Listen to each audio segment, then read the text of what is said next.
আর আমার দুটো ছেলে, একটা ছেলে লেখাপড়া করে আর একটা ছেলে গার্মেন্টসে চাকরি করে, বাড়ি থাকে না। আমার স্বামী সকালে ফজরে উঠে যায় আর আজ বিকেল বেলা।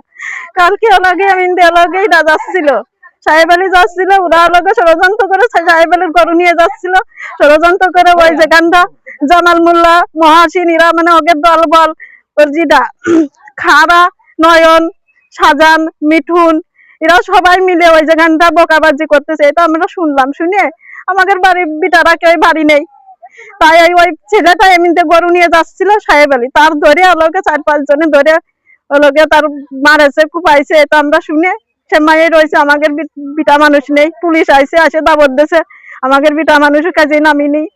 তারপর সকালবেলা, আজকে সকালবেলা আমরা রান্না করতেছি, আমি নামাজ পড়ে টেটা চুলের পর ডালি করতেছি, দেখি যে সব পুর পার করে আসে ওই যেখানটা লগে ওদের ঘর কুপাচ্ছে, আমাদের ঘর। তারপর আমি এদিক ঘরে আসে আসে করছি যে এই তোরা আমার ঘর কুপাস নি, আমরা গরিব মানুষ, আমরা এমনি করে থাকি, আমাদের ঘর কুপাস নি। আমার স্বামী তো লগে তোদের কিছু কয় না, তারপরে কইতে সরে যাও, সরে যাও, না তো তোমার কুপা মেরে ফেলা দিবেন, তাই কইয়ে সাজা